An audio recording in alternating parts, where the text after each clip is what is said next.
কিরে ভাই কারে বললিস? আরে ভাই সব কইছে সকাল থেকে একদম পারাপারে ফোন দিয়ে ডিস্টার্ব করছিলাম। হ্যাঁ এটা ধর বেটা কায় ডিস্টার্ব করে রে। হ্যালো, আসসালামু আলাইকুম।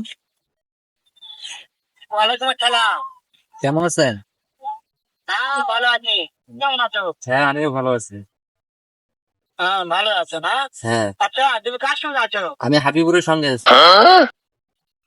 ওই যত রাখো হারামজাদা, ওই শুয়োরের বাচ্চা, ওই তো লোটের বাচ্চা।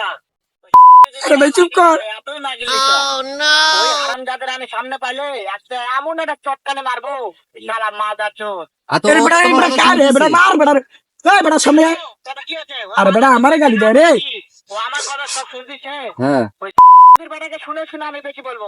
শুয়োরের বাচ্চা, শুয়োরের বাচ্চাকে আমি একটা এমন একটা চটকানে মারবো, শালা শুয়োরের বাচ্চা, লোটের বাচ্চা। আচ্ছা বেটা ও তো তোর তোমাকে সামনে মারতেছে, বেটা মারতে পুঁজি চাইতেছে। ফেলবো বেটা। তাই নাকি? হ্যাঁ, ওই শুয়োরের বাচ্চা আমাকে মারতে চায়? হ্যাঁ। শুয়োরের বাচ্চাকে আমি দেখা সাক্ষাৎ হলে বলে শুয়োরের বাচ্চাকে আমি এমন চটকানে মারবো। আমি জানো এই নাম্বারটা দে তো নাম্বারটা দে। এ বেটা আমার রে বন্ধু কি হইছে কি হইছে? আরে ভাই ইয়ার ফোন দেখি কাজ জন্য ফোন দিয়া ভাই আমাকে যাতা করে গাল চাই দেখতো ভাই দেখ আচ্ছা তো নাম্বারটা তো আমি দেখি। হাসিস কে বাদাল তো আমার গালি দেয় আর হাসে। আরে পাগল, এটা তোর অডিও শুনেছে অডিও। এ তোর বুকা বানাইছে ধর ওর ধর। আমারে বোকা বানাইছে তুই ধর